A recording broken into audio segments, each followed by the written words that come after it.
Hello everyone, thanks for dropping by. That's the latest and greatest Lamborghini, the Revuelto. They're about $500,000 upwards before options, and if you wanted one, too bad, because the whole 2025, the production targets have all been sold. Would I have one? Maybe if I was younger, but not at my age, as I'd look a bit silly driving a car like that. Anyway, enough about that. As you know, there's been lots and lots of closures of retail shops all over the Western world, and especially throughout America and Canada. This has continued throughout this year, and there's no sign of it at all slowing down. Because looking around, I found this. This is a site called the FW, and it says, bankrupt closing retail and others closing up shop in 2024. This was done on April 29th this year. It says, another retailer bites the dust. Things aren't looking good for brick and mortar retail over the last several years. Unfortunately, that doesn't seem to be changing either.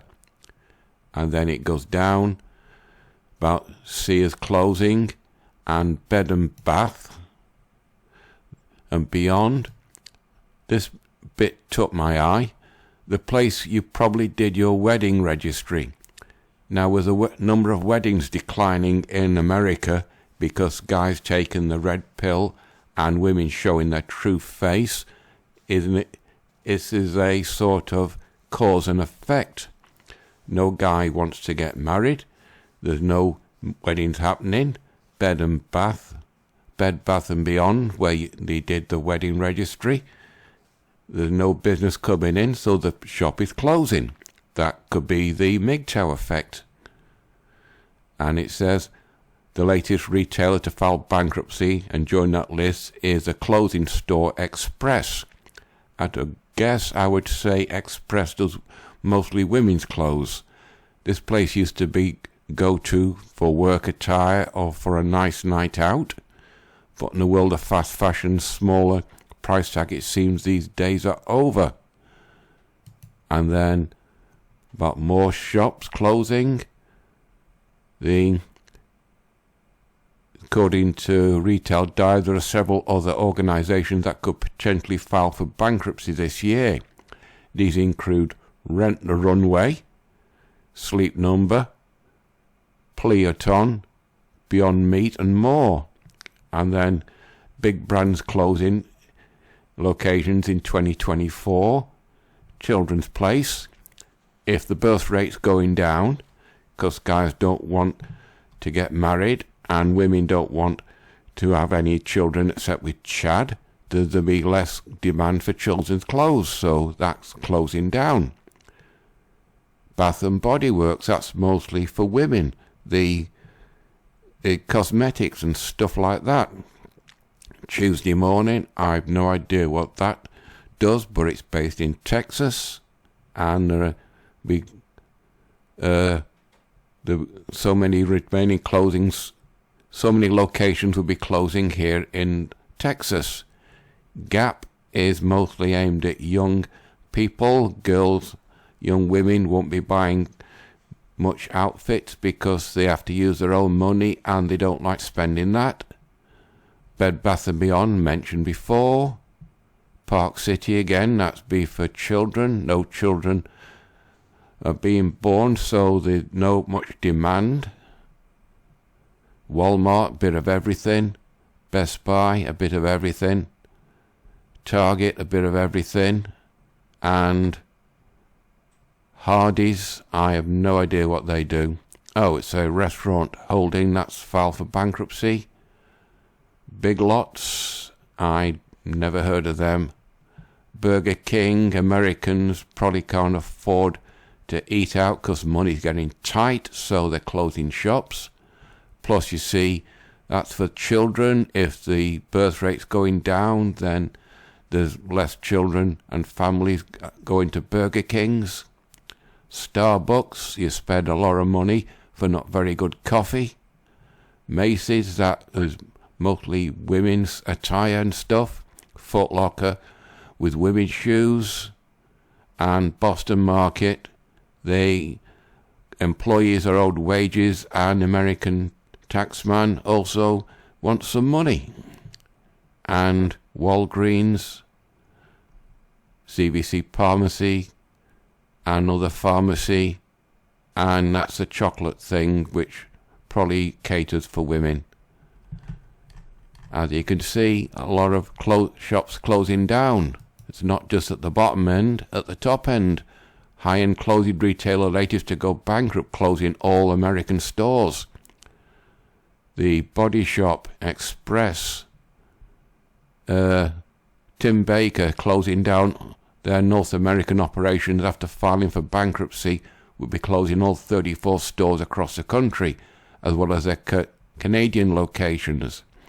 I would say Ted Baker sold predominantly women's clothes. Starting the Brown offers 30% discounts. That's to get rid of all the old stock. The entire collection of men's and women's high-end designer clothes. I would imagine there's more women's high-end designer clothes than men.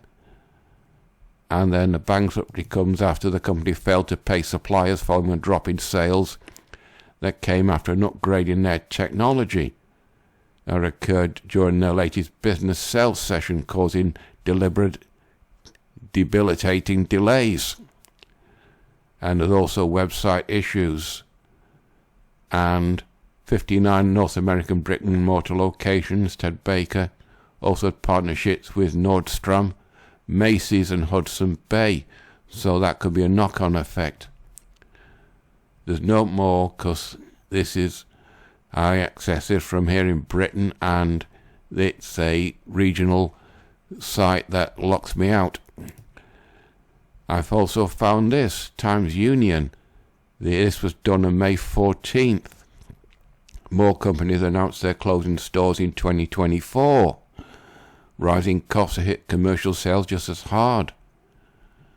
And then a list of the closures in America: Applebee's, Best Buy, Body Shop, and all the rest. And this is mostly a series of small articles. There's 5 branches of retail stores closing in New York, and it says retail closures surge in 2024. Now this was just a series of little reports. Where's it? Took my eye. Sorry about this, people. Kmart, Dustin Hoffman, Rain Man. There's Fuck Kmart Sucks. And can't say it. Find it. One of the articles in this, it mentioned automation. Now, as you know, a lot of industry and retail sections are automating their the process. Same with stores, the administration.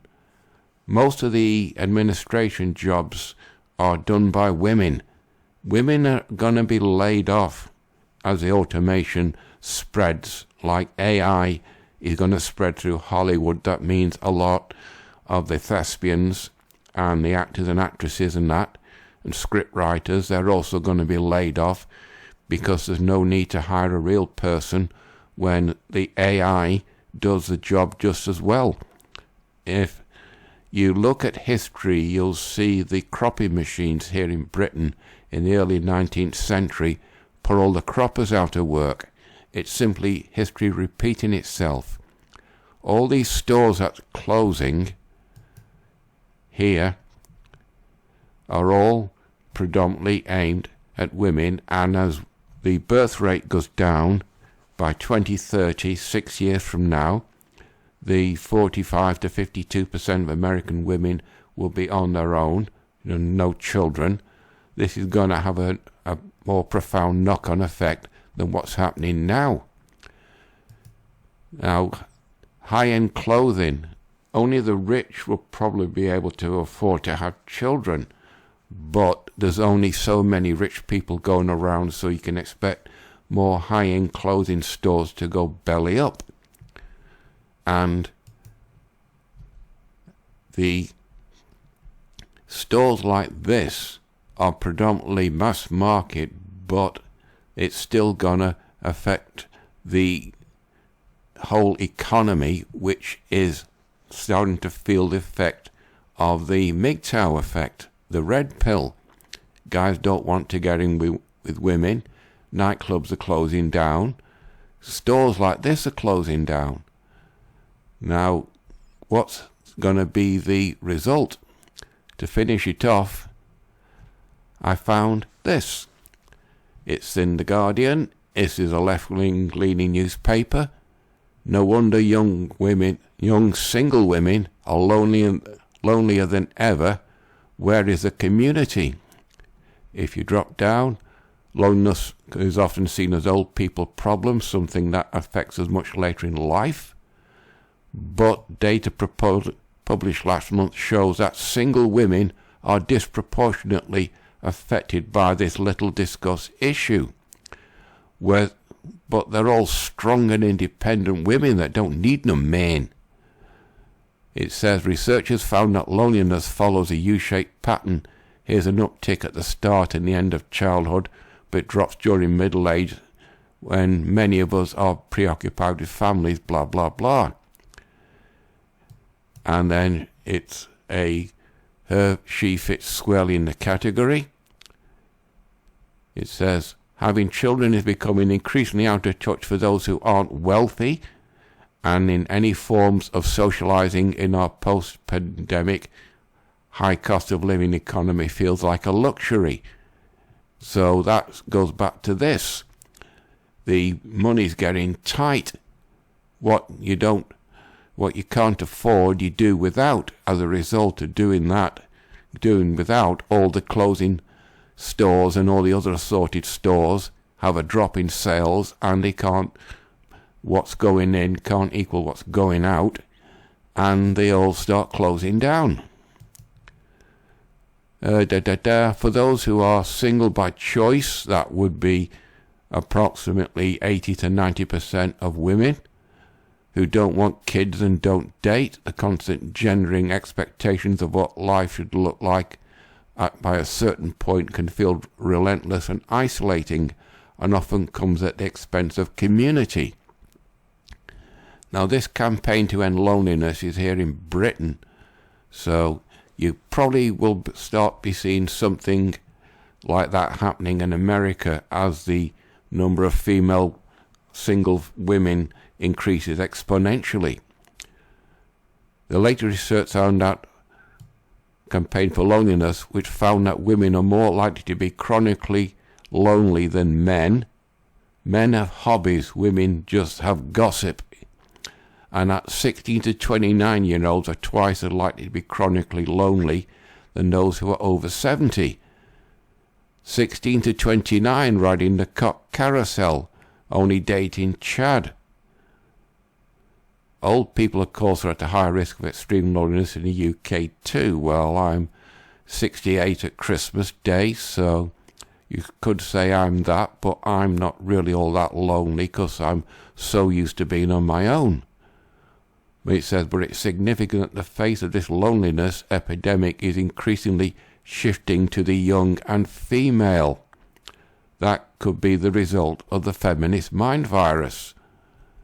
And it says, in both the young and old, loneliness is subjective, but steps from the gap between what we hope for and what we get when it comes to our personal relationships.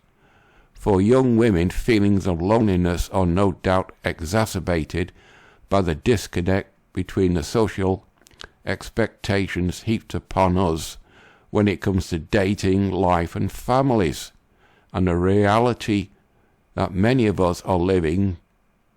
The patriarchal societies not only disfranchise single people, but people are also penalised for not fitting into cultural gender norms. And then we go on the rest, yada, yada, yada. So to draw the conclusion, young women are getting lonely, they've got money's getting tight because they've got to spend their own money and the critical bills come first. As a result, women can't go shopping to ease their loneliness, and as a result all these companies and retailers are shutting down.